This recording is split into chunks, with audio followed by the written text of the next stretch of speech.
Glowing Star Introduction. In the golden sands of ancient Arabia, where tribes ruled with power and pride, one name stood out among the fiercest enemies of Islam: Ikrimah ibn Abi Jahl.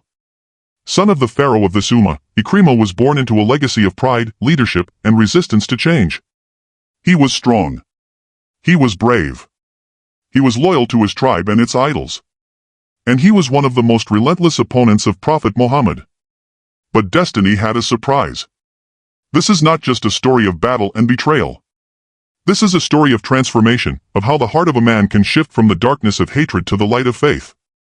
It's the journey of a man who fought the Prophet with his sword, then died defending the message of Islam with the same courage, but this time on the right side. Get ready to witness the extraordinary journey of Ikrimah ibn Abi Jahl, from a sworn enemy to a beloved companion of the Prophet, and ultimately, a martyr for the truth. All city of Mecca, where the Kaaba stood tall and sacred, lived the tribe of Quraysh. They were guardians of the idols and leaders of trade in Arabia. Among them was one of the fiercest and most feared men, Abu Jahl, the pharaoh of this ummah.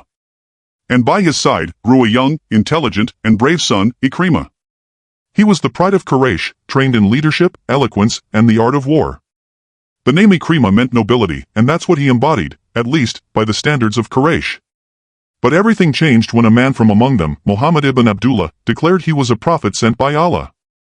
He called for the worship of one God, justice for the poor, and the destruction of the idols. Abu Jahl saw this as rebellion, and Ikrimah saw it as dishonor.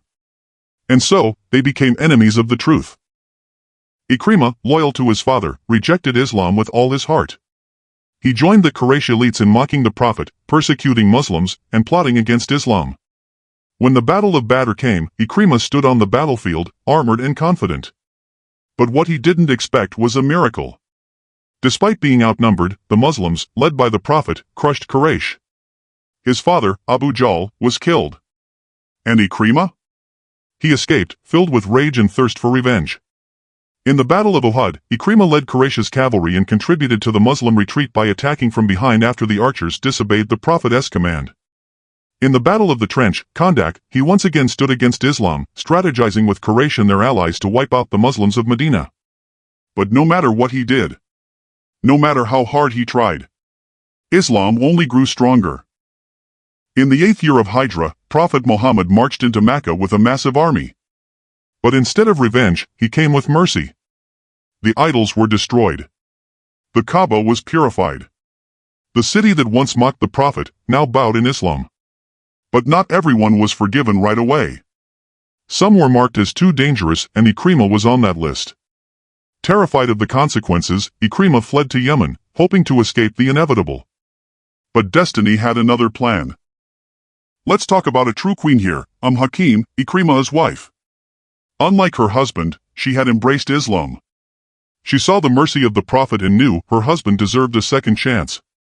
With courage in her heart, she ran to the Prophet, pleading, "O Messenger of Allah, grant Ikrimah's safety." The Prophet, known for his unmatched mercy, said, "He is safe." He even gave her his turban, a personal symbol of peace, to show Ikrimah that he was truly forgiven. She raced across the desert to catch her husband before he sailed away. She found him just in time, standing at the edge of a ship, ready to leave Arabia forever. She cried out, "O Ikrimah, I come with the safety of the Messenger of Allah.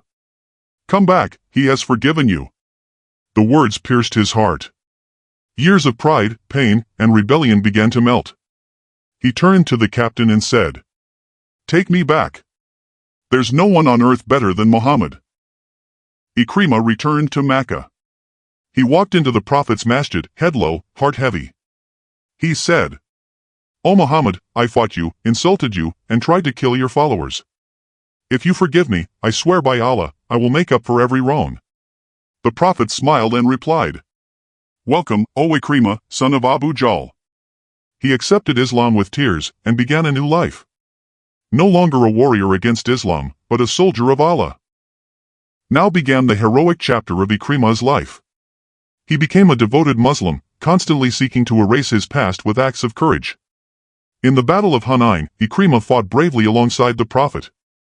After the Prophet's death, during the Ridda Wars, Wars of Apostasy, Ikrimah was sent by Caliph Abu Bakr to crush the rebellion and defend Islam. He fought with a passion that amazed his companions. He led armies with wisdom and courage. He never hesitated, never complained, never forgot what he once was. The Battle of Yarmouk was one of the greatest battles in Islamic history, Muslims versus the mighty Byzantine Empire. As the battle raged and the Muslims were shaken, Ikrimah shouted, "Who will fight with me till death?" A group of warriors joined him. They charged into the thick of battle, determined to hold the line. He fought with a broken sword. His body was covered in wounds, but his soul was filled with peace. As he lay dying, he smiled and whispered, "I used to fight against the Prophet, now I die for his cause." And with that, the Lion of Quraysh, the warrior of Islam, became a martyr. Dove final thoughts. The story of Ikrimah ibn Abi Jahl teaches us, no one is too far from Allah's mercy. People can change even the worst enemies. Forgiveness can turn warriors into saints. Faith can rewrite your story in the most beautiful way.